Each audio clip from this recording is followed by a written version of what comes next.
Support the game, the owners, and anyone who's involved in it. Mechwarrior, Wild Rose. Battletech Fiction by Lucien Dacier. Chapter 21. Uncharted Wilderness. New St. Andrews 4, The Periphery. Rimward of the Circinus Federation. 9 June 3077.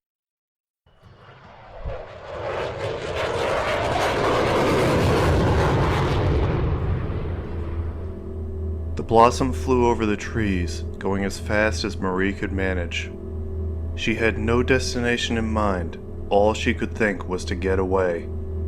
Behind the command chair, Rachel stayed quiet, watching the landscape fly by on the view screens. After some time, Marie began noticing familiar terrain under her. Her eyes picked out a clearing, and she banked the air mech towards it. Her hands were starting to shake as the post-battle crash was hitting, and she knew she had to be on the ground before it got bad. Even so, she made herself do a quick flyover to make sure the area was clear before she looped around and came in for a landing. Her chest grew tighter as the air mech descended. By the time the Blossom's feet hit the ground, she could barely breathe. The Blossom stumbled on the landing and teetered on her feet for a moment before crashing to a halt. Marie sagged in the command chair, hugging herself and shivering. She felt her mother's hand touch her shoulder. "How are you doing?" Rachel asked, finally breaking her long silence. "Terrible," Marie whimpered. "What just happened, Mom? Are we dead?" Rachel squeezed Marie's shoulder. "I don't think so. Not yet, anyway." Marie shook her head and turned in her seat to look back at her mother. "What are we supposed to do now?" Her mother managed a small smile. "One step at a time. What do you have in mind?" "I don't have anything in mind, Mom!" Marie snapped. "Everything's gone crazy all at once! What the hell am I supposed to do? That was our friends and all the backup, not to mention the only way off this rock! Carradine sold everyone out for herself and I've got nothing to show for it!" "Stop!" Rachel's order was sharp and firm, even though she kept her gentle grip on Marie's shoulder. "Close your eyes, take a breath, count to 5. Marie did as she was told. "Now tell me, what do you have?" Marie pulled her helmet off and ran her hands through her sweaty hair. "I've got one beat-up mech. One really beat-up mech," she corrected as she glanced at the wireframe display. "Aside from that, I've got 2 guns, and we might have food," she added, pulling open the compartment for emergency supplies, only to find it empty save for a spare pack of cigarettes and a book of matches she'd left there weeks ago. "Or we can just starve, that's fine too." "Hey, listen to me," Rachel interrupted. "We're still alive. You got us both out of there. You did great." Marie laughed bitterly, but still felt a lump in her throat at her mother's words. She managed a nod in response.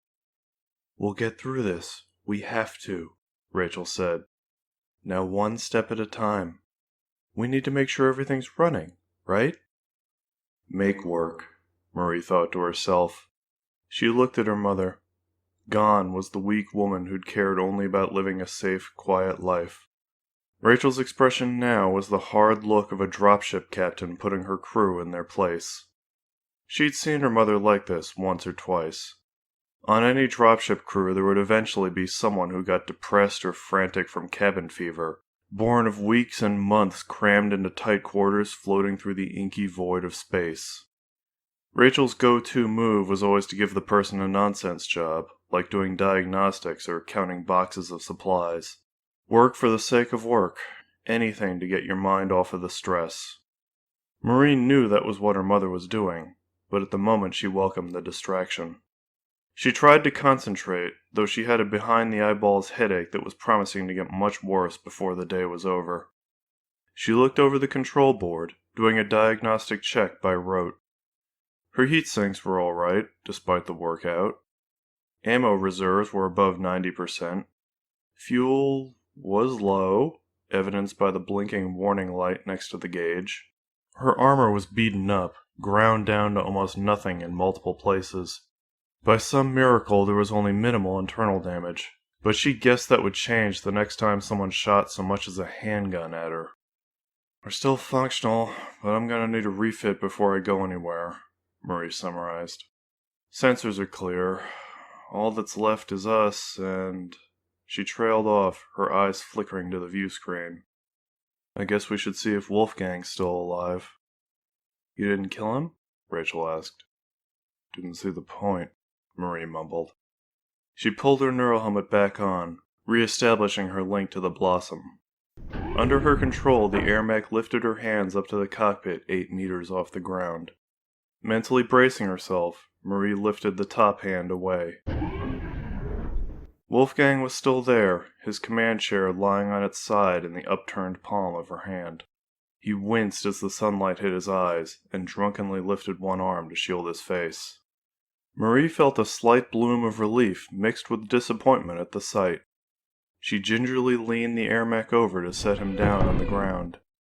He made no move to get up, lying there half insensate. "He's hurt," Marie said. She checked next to the command chair, finding the mech's first aid kit was still there. It was better than nothing, at least. After a last glance at the sensors to confirm no one was nearby, she pulled her helmet back off and unbuckled herself from the command chair. "Slow movements. He's not getting any worse, and you're not helping anyone if you fall off," Rachel warned. She waited for Marie to nod in acknowledgement before opening the hatch and stepping out onto the Blossom's shoulder, with Marie close behind. "All right," Rachel said approvingly. "So now we..." Rachel cut off as Marie grabbed her arm and pulled her into a tight embrace. Rachel returned the hug, holding her close. "It's all right," Rachel whispered, stroking her hair. Marie nodded but did not let her go. "I don't hate you, Mom," she breathed into Rachel's shoulder. I know, but they didn't. I needed them to see I wasn't afraid. I needed you to see it." Marie nodded again. "I'm sorry, Mom," she whispered. They stayed like that for a few minutes, until Marie felt like she could breathe again. She pulled away and rubbed at her damp eyes. "Next steps, right," she said quietly. She reached inside the cockpit and hit the button to unreel the ladder to the ground. The two of them carefully made their way down the ladder. Marie looked around them as she descended. She'd set them down in the clearing that had held the pirate camp just a week and a half ago. The place had been mostly stripped, but there were still a few scraps of wreckage lying around that had been deemed not valuable enough to be worth salvaging. Aside from that, they were alone. Marie's breath caught as she reached the ground and got her first look at the Blossom from the outside. The computer readouts hadn't done the damage justice. The lamb's shoulder was crumpled up like a paper cup, and the nose cone had been knocked crooked. She didn't even need to check if the landing gear was out of alignment.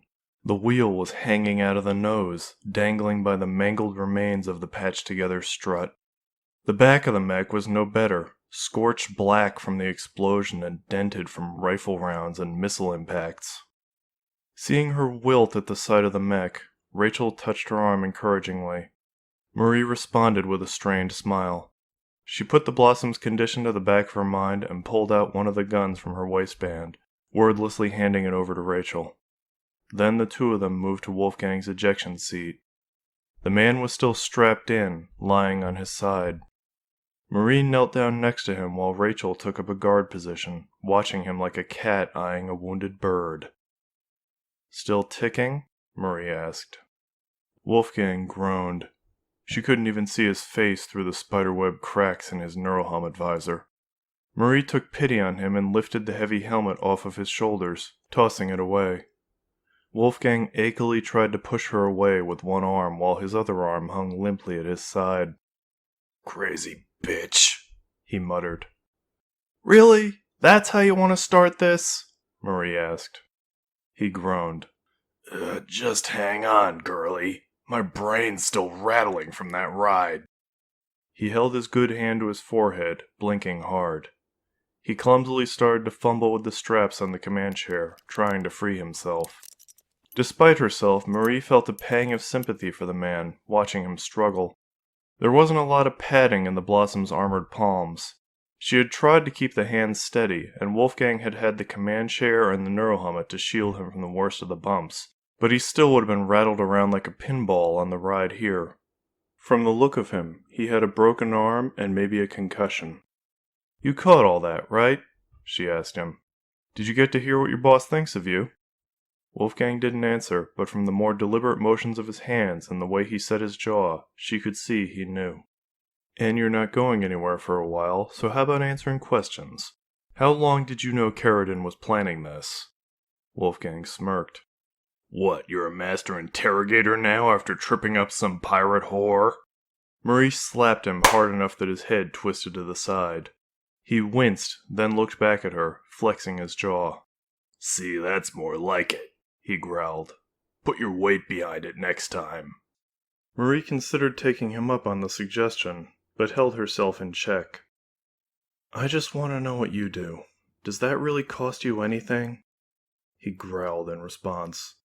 "You're talking to the wrong guy. I don't ask questions. That's the rule of getting by in this unit." Marie spread her hands. "That's the trick? You just look the other way while your boss sells out innocent people?" "I wanted to get paid," he groaned. "Believe me, whatever's coming down on me for this, it's better than what happens if you tell Holly Carradine no. So if you're gonna break my neck too, you better just get it over with." Marie flinched at the implication, but gathered herself. "I'm not gonna hurt you anymore. I've got better things to do. But I don't have to help you either," she said evenly. She made a show of looking around, seeing it was about noon. "You've got about 7 or 8 hours before nightfall. How far do you think you can walk?" He grumbled to himself. "You got cold fast, girl. You're gonna leave me out here after killing the Sarge and mopping up Hoshino?" "I didn't," Marie began, catching herself as she saw Wolfgang was suddenly paying much closer attention. After a few seconds' pause, she relented. "Hoshino was still alive the last I saw him, but he'll have a lot of explaining to do." "Not the mercy you think it was," Wolfgang grumbled, but Marie still saw him relaxing slightly. "Careful, I might start to think you actually have a friend," Marie commented. She took a deep breath and let it out slowly, processing something. Meanwhile, Wolfgang managed to loosen the last straps holding him down, and he fell out of the seat, tumbling onto the ground with a groan of pain. Still crouched next to him, Marie watched him struggling to get up to his knees. "You were trying to warn me, weren't you?" she asked. "When you were telling me I'm a temporary, that I'm not wanted, you were trying to get me to quit, weren't you?" Wolfgang said nothing to that. "You couldn't just tell me what Carradine was like, you knew she was going to listen to the cockpit recorders. But you were still trying to warn me off." Wolfgang sneered at her, though the expression was spoiled as he winced in pain from his arm. "Don't act like you know me, girl. It wasn't Holly that just blew up my mech and rattled me around on the way here." Marie ground her teeth, the accumulated frustration and fear boiling up in her. She drew back to slap him again. She glanced up at Movement to see her mother quietly raising her hand for calm.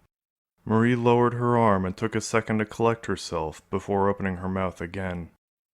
"Can you tell me why you stay with her if you know what she's like?" she asked. "Hoshino was talking like he had no choice, like his family was in danger. How about you? Does she have something on you?" "Don't act like you care," he said. At Marie's silence, he grumbled. "Holly told you how she likes picking up strays. Sounds real nice, don't it? But what it really means is she hires people who got nowhere else to go. That's her move, kid. Make you feel like you won the jackpot, and then once you're committed, she makes sure you know she's in charge. Of everything. She knows what you're doing, she takes no talk back, and you're nothing without her." He shook his head. After a while, you just stop asking questions. It's easier. That's it? It's just easier to go along with her? You ever been married, kid? It's the same deal. With Holly, I had a mech and a paycheck. Now look at me. No Holly, no mech, no arm, he added, shrugging his shoulders and grimacing at the pain from the movement. And a rookie who's either about to shoot me or leave me out here to rot. I told you I'm not going to hurt you, Marie said. But you see what your loyalty got you. Carradine doesn't care what happens to you, but maybe I do. I'm giving you a chance to help me out here. He turned his head and spat. I must have cracked my head pretty hard back there. Sounds like the girl who was ready to squish me wants to play friendly now. Well, I didn't, and now we're here, Marie said. And we're both running out of friends. Carradine doesn't deserve any loyalty from you right now. Why don't we help each other out? He glowered for a moment, but looked away. Why? What are you offering? He finally asked. I'll vouch for you when they're looking for people to hang, Marie said. If you're telling the truth about Carradine, and I think you are, then you didn't have any choice about breaking contract. And imagine how it'll look when you help stop her from getting off planet. He winced. See, you had my attention for a minute there, but now I know you're nuts. You're actually planning on going back into all that? You noticed you're outnumbered, right? I'm figuring it out, Marie shot back defensively. I know I can't let Carradine get off this planet after doing this. She's gathering up people like cattle to sell off to pirates. Not to mention pointing a gun at my mom and locking me in a room with... She shook her head. I'll call Meridian. They couldn't get much of their hardware to the spaceport before Carradine went rogue, so numbers won't be a problem. If I go to Plant 1, I can explain things, show them the Blossom's recorders. Wolfgang smirked again. What recorders? Sarge pulled them, remember? And I put dummy recorders in that thing myself. Mech'll start up, sure, but you ain't recording nothing. No comms either, so you just gotta walk right up to Meridian's front door and say hi.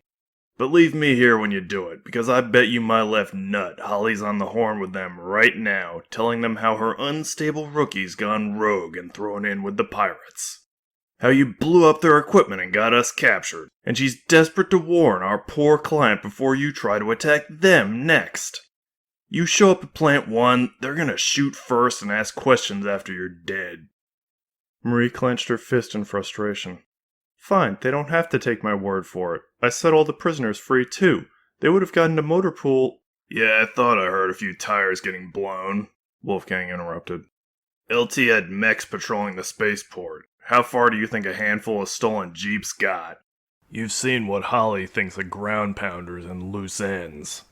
Marie blinked, the image of the dozens of scared faces from the makeshift prison at the spaceport flashing into her mind. She was speechless for a moment before Rachel spoke up. She didn't shoot me, the woman said.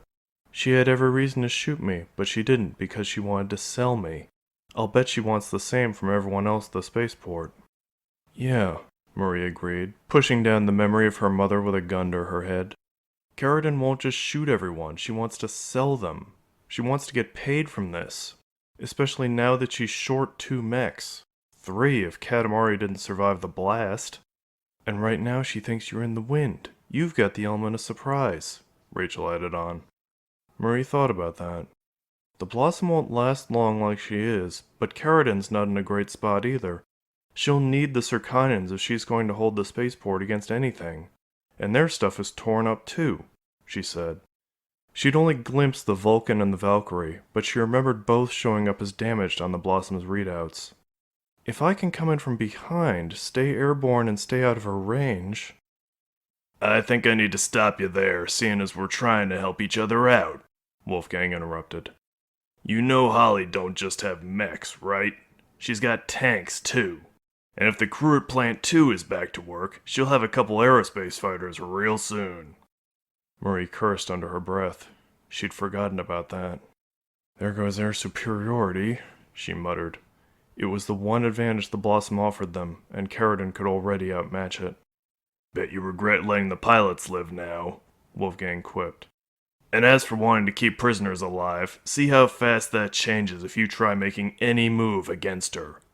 Holly'll line 'em up against a wall for you to see, just before she guns 'em down. What, is that pillow talk from her? Those people are unarmed, Murray snapped. Yeah, they are.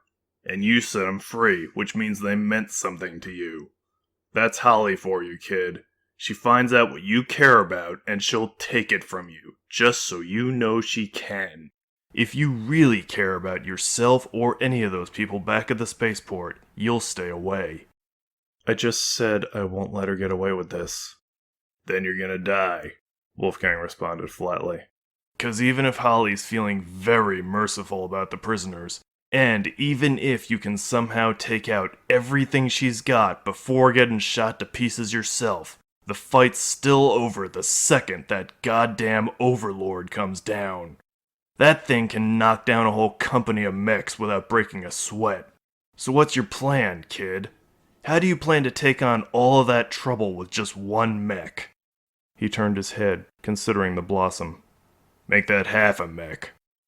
Wolf, if you don't want to help, just say so, Murray snapped at him. I am helping, girl, Wolfgang answered. His eyes were hard and there was no trace of a smirk on his lips. Holly's got you outnumbered and outgunned. You go after her now, you're just making the cleanup easier, making sure you can't report on her anymore. She's already beaten you, and you just don't want to admit it. So how about this for a plan? Hunker down here, and once Holly's gone, you stick your head out. Who knows, maybe you'll even find someone who will listen to your side of the story. It's way better odds than jumping into a fight you can't win. Marie shook her head. And you're just fine with her dragging off everyone at the spaceport? Wolfgang gave her a cold look. It's war, girl. You figure out real quick you can't save everyone out there. Sometimes you just have to accept that you've lost. You don't owe these people nothing, and jumping back in will probably just make things worse for them. You got your damn toy mech back, and you got yourself and Mommy away from that mess. So drop the hero act and walk away while you still got something left to lose. Marie stepped back from him and looked at Rachel, who quietly met her gaze, her face sympathetic but unhelpful. Then she looked back at Wolfgang, who was wearing a similar expression. She clenched her fists and stepped back from him, storming off back towards the blossom. Hours later, Marie sat down for what felt like the first time in a week. Rachel had volunteered to patch up Wolfgang. The first aid kit hadn't given her much to work with, but at least it had some painkillers. After he'd been tended to, she had tied him up, using a piece of cable she and Marie had pulled out of the wreckage around them. Marie sat on a ruined battle mech hand actuator. She guessed it was from one of the pirate forestry mechs, but the metal was so beaten up she couldn't be sure. Standing guard at the edge of the field, the blossom seemed to fit in with all the scrap. Every time Marie looked, she winced in sympathetic pain at the damage. She'd settled on turning away from the lamb and putting a cigarette in her mouth. She did not look when Rachel walked up to her. The woman sat down on the mech hand next to her, silently waiting. I did everything I could for the blossom. She can still fly, but I don't know if she can change modes without jamming. And I can't do anything about the stuff that was pulled out, not without spare parts, Marie finally said. She took another drag on the cigarette and finally looked at Rachel. We've got a comms array, but no way to send or receive. We're alone. All right, Rachel quietly replied. So how about you? How are you holding up? Marie shook her head, though the movement made her dizzy.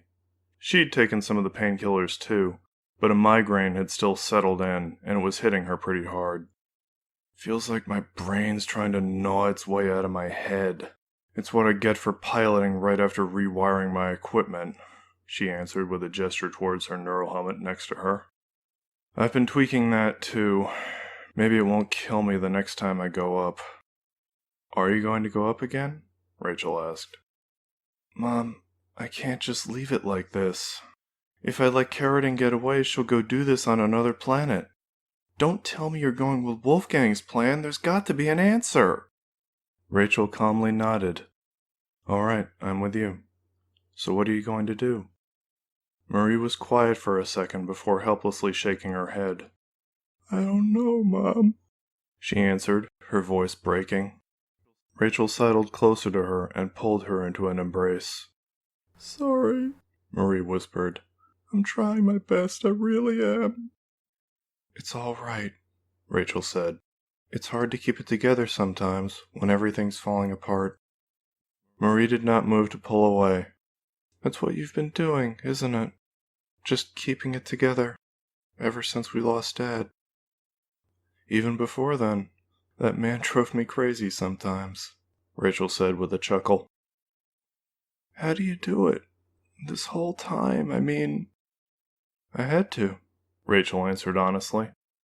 Believe me, I was ready to fall apart a few times, but I'm not the only one who lost something. You and your brother are all I have left.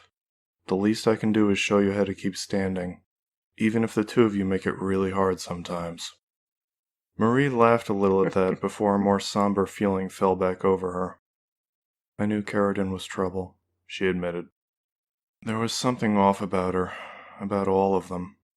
But I was thinking, this is my chance.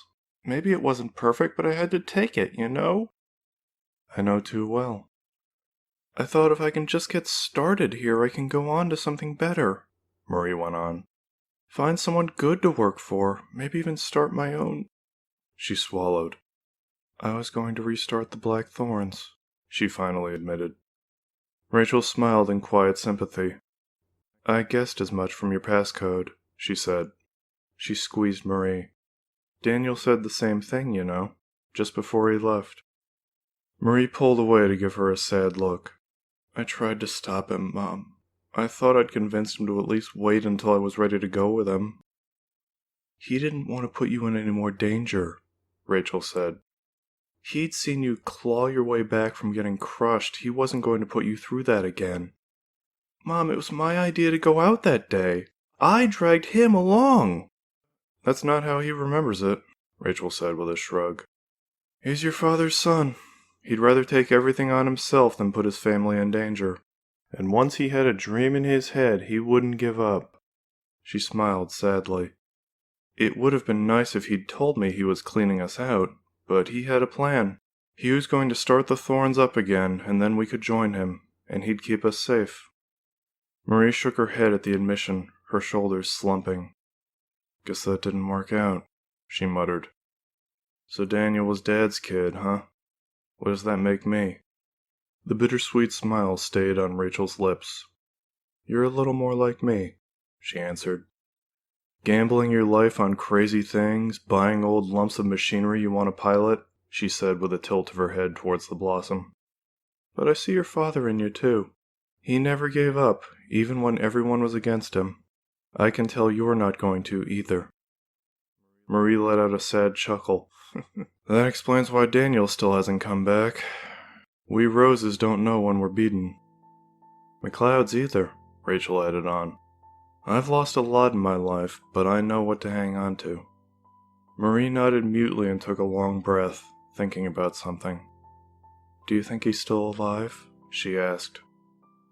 Oh, honey, I'm sure he is. I heard from him just a month ago. He's still working away, I think over in Steiner space. Marie sighed. Not Daniel, Mom, she corrected. She glanced at her neural helmet. Him. Rachel looked at the helmet and the Black Thorns logo on it. I don't know, she finally admitted. But if anyone would still be alive after everything that's happened, it's your father. Marie nodded somberly before meeting her mother's eyes. I hear him sometimes, you know. When things are really bad, like I'm about to die, I can hear his voice, telling me what to do, telling me it'll be all right. It's stupid, but do you think he's watching all this? Rachel squeezed her hand. Maybe he is. You know if he's alive, he'd be doing everything he could for you. I hope he is alive, Marie admitted and lowered her eyes. 'Cause I could really use some help right now. Her mother held her close. The two of them sat like that for some time, until Marie started hearing another voice. A distant, staticky voice called out. McCloud, do you read? Marie's eyes widened. Oh God, I'm losing my mind, she mumbled. No, I hear it too, Rachel said. She released Marie and the two of them looked around for the source of the noise. They both looked at the neural helmet as the voice crackled again. McCloud, if you can hear me, respond. The voice was clearer this time. She could recognize Melody's voice. Rachel and Marie looked at each other. It must have an internal communicator, Marie hastily explained, quickly getting up to go over to the helmet. Be careful, you don't know who's listening, Rachel warned. What else do I have to lose? Marie whispered back before she pulled the helmet on. Mel, she said simply. Nothing, Blake. She heard Melody breathe in response. I don't have long. Where are you? The middle of nowhere. Cute. You're close by if I can hear you. My team's leaving Plant 2 right now, and I need to rendezvous with you. Why? Because I owe you one. And I don't want to drive to Plant 1 just to get shot. There was a hiss of static. If what I'm hearing is right, you're not in a great place either. You pick a spot, we'll meet you there. Marie hesitated a few heartbeats, turning the offer over in her head. The place I met Javier, she answered, remembering the name of the chameleon pilot. Got it, we'll be there. The connection ended, and Marie pulled the helmet off. She looked at Rachel. I have to get ready, she said. Was that the pirates? Rachel asked skeptically. Are you sure about this? No, Marie answered with a bitter laugh. But I'm running out of ideas, and if I hurry, I can get this thing patched into the Blossom's comms array. If I boost the signal power enough, I can get a message to Plant 1. Can you keep an eye on Wolfgang while I get set up? Rachel nodded and stood up. Let's go. They moved away from the mech hand and towards the Blossom. As she walked, Marie tucked her neural helmet under one arm, holding it tightly. Thanks, Dad, she whispered. A few hours later, Marie and Rachel were sitting back in the Blossom's cockpit. Since Melody's message, they had been getting ready for the pirates. They'd secured Wolfgang on one side of the clearing, and had done what they could to get the mech in order. Now with their preparations done, all they had left to do was wait. Marie twitched when the sensors beeped with new contacts. Mech power-up detected. A few minutes later, the trees parted, admitting a handful of light trucks, some of which had been hastily refit as technicals with heavy guns in the beds. They were escorted by a pair of Scorpion tanks, and behind them loomed a chameleon. Guess it wasn't too hard to rewire that thing after all, she thought. The vehicle stopped a few dozen meters from her, pulling into a loose defensive formation. She tensed, watching the people on the guns. The mech and the tanks were the biggest threat, but mass power from the technicals could be a problem too, especially with the Blossom as damaged as she was. She gingerly kept her fingers off the triggers. McCloud, is that you? Melody's voice asked over the comm. Thankfully, the old Phoenix Hawk electronics had been able to interface with the clan equipment in her helmet, letting her connect the helmet's communicator to the mech's more powerful comms array. It's McCloud, Marie corrected. Her eyes swept over the screens, eventually picking out Melody standing up in one of the trucks, a portable handset to her mouth. And tell your guys to stand down. I've had a really long day already. You and me both, Melody answered tensely. I'm not sure what you're up to, but your friends aren't helping things. Do they actually think they're hiding back there? Marie smirked. She wasn't really surprised. Meridian didn't train their people in the art of stealth. She switched to a different comm channel. Come on out, guys. A trio of arbiters stepped out of the trees, flanking the Blossom. The pirates tensed at the mech's appearance, and the tank's turrets rotated to aim at them. Still, Marie raised the Blossom's hands up to signal for calm. They're just here to watch, she said over the loudspeakers. Right, guys? Aye, lassie, Bauer's voice announced out of the lead arbiter. He pointed his mech's finger accusingly at the vehicles. If it were up to me, I'd deal with ye lot right now. But the lassie wants to talk. We owe her that much. Marie smiled a little at the sound of the man's voice. After wiring up the comms, she'd been able to get a staticky connection with Plant 1, only to find Wolfgang's cynical prediction had been true. Meridian's people had stonewalled her with excuses that they didn't know whether to believe her. Bauer, however, had called her on another line and told her that he had a security team ready to come out to meet her. Marie had crossed her fingers and told him where to come. Then, less than an hour ago, he and his 3 arbiters had come crashing through the woods. "We're here to help," he had said. "The bosses aren't sure who to trust right now, but some of us remember the lassie who saved our people from burning to death in a pirate raid." Marie had wanted to hug the man. She was sure he was getting himself in hot water coming out like this, but he still radiated confidence that she really needed right now. She switched the comm back to the general short-range channel Melody was using. "Alright, Mel, let's hear it. What do you want?" Melody still looked worried, but after a few seconds she finally raised the handset back to her mouth. "I heard a few rumors about you. Sounded like you were in trouble. And I owed you one for stopping your psycho lieutenant from killing us. I've got a few loads of salvage you had us pulling up," she added, jerking a thumb towards the trucks. "I don't like owing people things, so I figured I'd square up." Marie's brow furrowed as she considered that. She switched back to the channel with the arbiters. "Are you sure of this, lassie?" Bauer asked. "I didn't like it when you told me who was coming, and I like it even less now that I see him. This lot's nae trustworthy." "I know, but right now I need all the help I can get.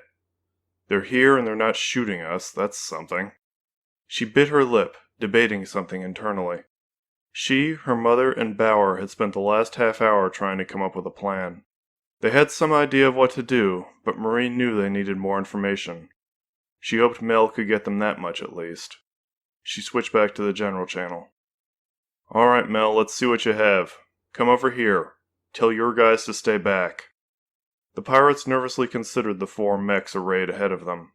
Melody herself looked a few shades paler. Still, after a few seconds she nodded and waved out the other men in the truck she was in, and drove herself towards the Blossom and the arbiters. "Eyes open," Rachel warned as Marie unbuckled herself and locked the Blossom's legs. Marie nodded and gestured toward the hatch. The 2 of them climbed out of the cockpit and made their way down to the ground. Next to them, Bauer climbed out of his arbiter, apparently not wanting to be left out.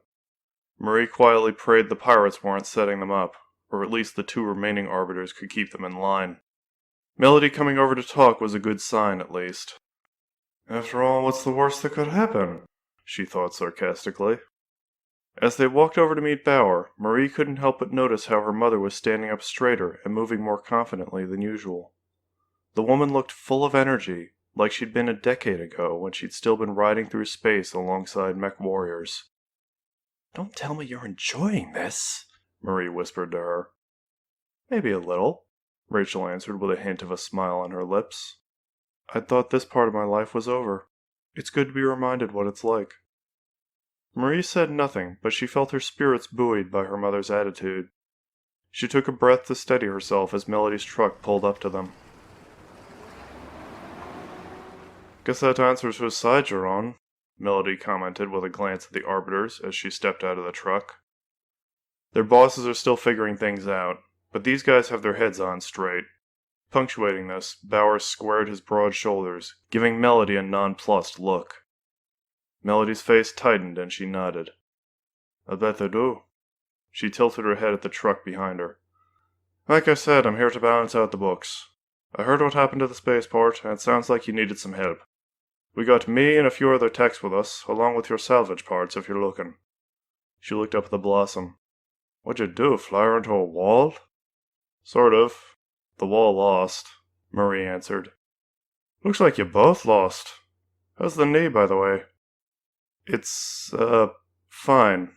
I landed on it pretty hard getting out, and there's some armor damage, but it should be good." Melody rolled her eyes. "I meant your knee, dummy." "Oh, fine. Yeah. Plenty of power. Yeah." Marie closed her eyes and tried to refocus. "Look, I'm in the middle of the longest day I've had in a very long time, and I'm getting really tired of people not being straight with me. So what do you want?" Alright, I'm in a tough spot myself. All of us are, Mel answered after a moment's nervous hesitation. The boss is saying we're on the hook to pay him back what we cost him. All the stuff you and yours blew up. Marie crossed her arms and kept her composure, remembering all the stories of dead farmers and burned Meridian security. Still, she imagined Melody had taken some flack personally, having accidentally given up how to find the rest of the Circinans. He's sending us to hit Plant 1 to try and balance things out, Melody went on. But we all know how that's going to go. Marie nodded. If the equipment behind Melody was all the Circinans had, a strike on Plant 1 was practically a suicide mission. The Chameleon might put up a fight, but it wasn't meant to be a frontline unit. Even Meridian's lackluster equipment could blast the group apart. So what's your plan, then? Marie asked. Mel shrugged helplessly. Go die at Plant 1, or go back empty-handed, and have the boss take a debt out of us, she answered, a bitter tone entering her voice that left Marie wondering what that debt would involve. The best any of us could come up with is disguise ourselves as a delivery convoy and hope Meridian's dumb enough to let us in the front door. No offense, she added with a glance at an annoyed Bauer. Then I heard about this lunatic who just blew up the spaceport, and I thought, maybe if I fill up our trucks with the salvage and repair parts, she might help us out, Mel went on, holding up her hands in defeat. Marie shook her head. What are you expecting me to do? Melody smirked at that. Well, I can guess you're not planning on just hiding out here until things die down. That would be too smart. She looked back up at the Blossom for a moment before putting one fist on her hip. So here's the deal. If me and the guys can get your mech patched up, you shoot up some of our rides when we're not in them. We go home and tell the boss we tried our hardest and barely got out with our lives. He won't be happy with us, but you can go do whatever crazy thing you're planning, and then we'll be so busy cleaning up after you that he won't have time to punish us. How's that sound? Marie considered the offer and exchanged looks with Bauer and Rachel. Finally, she looked back at Mel. It's a good start, she answered. Do you think you're up for it? The Blossom's not a standard mech. Melody waved her off dismissively. Scrap parts, no plans to work from, and no roof over my head? Where I'm from, that's a Thursday. And you're able to keep that thing flying, so how hard could it be? Uh-huh, Marie answered, irritated. Now what else can you tell me about your people? We're tired and ready to leave. It wasn't our call to be here in the first place, Mel answered matter-of-factly. But you're not asking about the support team, are you? Marie shook her head. You guys have an Overlord dropship coming down real soon. What can you tell me about it? Do you know when it's landing? I know it's my ride away from here, and I want to be on it, alive and in as few pieces as possible, Melody answered with a dismissive shrug. I ain't your prisoner anymore, sweetheart. What's this worth to you? Marie ground her teeth in consternation before she reached into her uniform pocket and removed a credit chip, handing it over to Mel. That's most of what I've been able to save out of my paycheck. Help me out here, and it's yours. She tried to block out the tension she could feel coming off of Rachel behind her. Mel took the chip and slid it into a datapad, raising an eyebrow at the amount. This is all you got paid to come after us. I don't know whether to be insulted or feel bad for you. She considered it for a few seconds before pocketing the chip. You're lucky you're cute. Alright, the ship's called Deadfall, and she's expected in 2 days. And how bad will it be when Deadfall gets here? Is she bringing companies of mechs on board? They don't keep me in the loop on these things, but the boss would rather keep the teams busy. Yeah, the ship will have some mechs on board, but they'll be getting maintenance and repairs. Keeping the LZ safe is on us. She tilted her head pensively. Now if you're done pumping me for information, let me offer you some free advice. Whatever you're thinking of doing to the dropship, stop thinking it. Deadfall is an old ship, but she rides heavy. And the captain's a right asshole. As far as he's concerned, you're either cargo or you're in his way. Just like every other dropship captain, Marie muttered. Sounds like he loves his ship. What would he do if his LZ was suddenly in danger while he was coming down? Melody raised her eyebrows, not just at the question, but at how Bauer flinched when Marie asked it. Careful there, I might think you're planning something really dumb, she warned. Yeah, Captain makes sure we all know his ship's more valuable than all of us put together. I'd rather not find out what would happen if he has to choose between picking us up and keeping his ship safe. How about the aerospace fighters, then? Could I convince you to keep those grounded?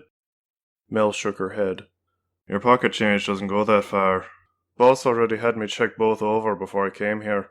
For what it's worth, the one's still bent in half with your footprints in the wing. But I know I'll catch hell if there aren't 2 flyers in the air by the time deadfall is coming down. So if you want me to fix your mech, I should probably get started before you make me too nervous about what you'll do with it, she said, turning away to head back to her truck. One more thing, Marie asked Mel's back. Melody's shoulders slumped and she turned to look back at her. The Cirkinans are rounding up civilians to take back with them. I heard they force prisoners to work for them. Is that true? Melody blinked, caught off guard by the question. After a few seconds, she nodded. Yeah, she answered quietly. Especially if you're a pretty one. They find uses for them real quick. And if you're unlucky enough to get your face blown off in an inferno explosion, you'd better pray you've got some other skills, or else it's the airlock for you. Marie's eyes lingered a moment on Melody's cheek and bare arm, the old burns half hidden under her tattoos. You don't have to go back to them, she said. And what, go to the people who'd string me up? Mel asked. Blake, Saviour, your heart's in the right place, but if you're going to try something with Deadfall, I wouldn't bet on you being around in a few days to stand up for me.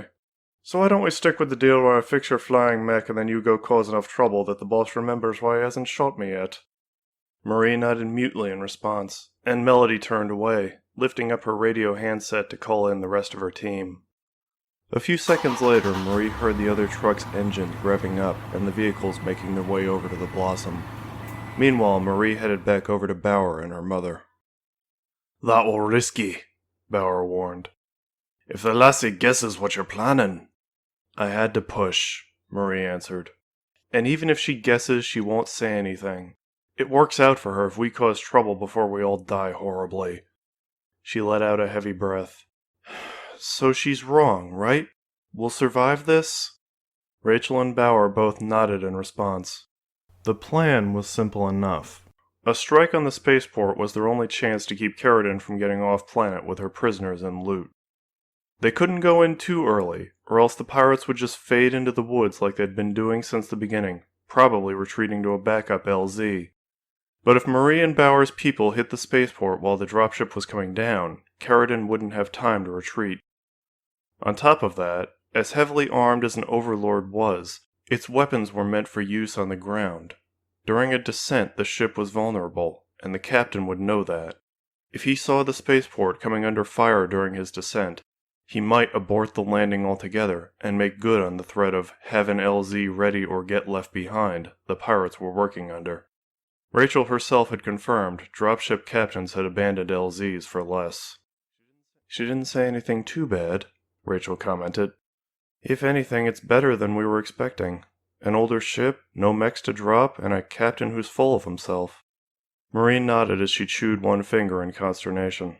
Carradine's out of her element on this. She's used to high-mobility scouting and interception, not defending a single location. And she's not a tactical genius either. She didn't figure out I had the Blossom security key in my legs. So what's wrong? Rachel asked. I wish we had more of a plan, Marie answered, holding up her hands. This is our chance to really catch Carradine off guard. We need to give her something she doesn't have an answer for, throw her for a loop. She thought for a moment. Let's see if Wolfgang can tell us how Carradine would defend the spaceport. I've got mobility at least. If I hit the right spot, I can make her split up, get her off balance somehow. At least keep her too busy to start shooting prisoners out of spite. What about the aerospace fighters? Rachel asked. With any luck, they're down to just one. And I can stay low, hop between cover spots. The air mech can turn sharper than the fighters, and it'll keep them off of Meridian's people. Marie shook her head. I've already blown up half the spaceport. I'll just keep shooting buildings until Carradine gets annoyed enough to do something dumb. Next to her, Bauer lifted his chin confidently. Aye, lassie, and the Meridian Armored Defenders will have your back on this. I'll call up everyone I can. We'll show your traitorous lieutenant what for. Wouldn't it be the first time periphery men and women have stood up to someone stronger than them? Marie smiled at him in appreciation. Still, something tugged at her mind. A flicker of an idea that had been growing for the last few minutes. As her eyes moved down to the truck full of salvage parts Melody was driving, the idea came to the forefront of her brain. Marie stood there a moment, quietly considering it. She slowly turned and looked back at Melody's people, seeing some of them were already moving up to help with the repairs while the chameleon and the technicals waited by the edge of the clearing. "What is it?" Rachel asked, seeing her daughter's distraction. "Just a thought," Marie mumbled in response. She looked at Bauer. "How much do you trust me right now?" "At least as much as you deserve," Bauer answered. "I've got your back, lassie." "Hang on to that," Marie told him. "And call up your factory, see if they can fast-track fabrication on something for me. We really need to sell this attack as a big deal." Bauer nodded in response to that, while Marie headed after Melody. "Hey, Mel! What if you didn't have to go back to your boss completely empty-handed?" End chapter 21.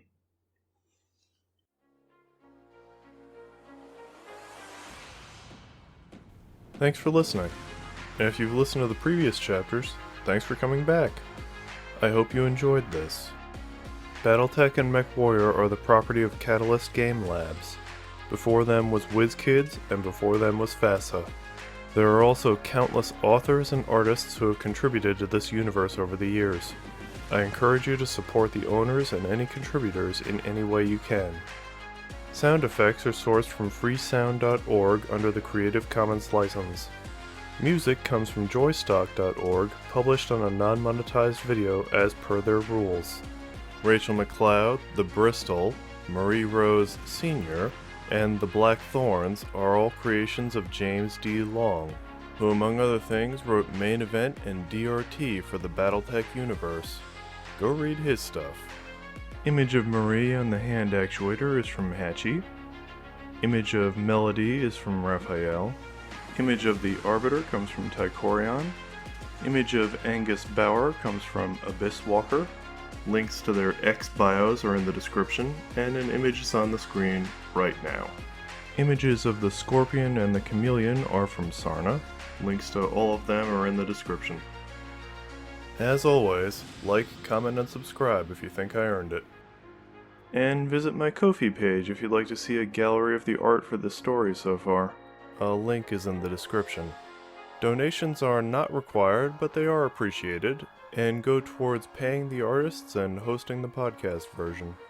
On that point, many thanks to Eadbald, my first Ko-fi supporter. You can also follow me on X. My handle there is @LucenDossier. You can watch me post Battletech memes there, and also give updates on this story. Thanks again.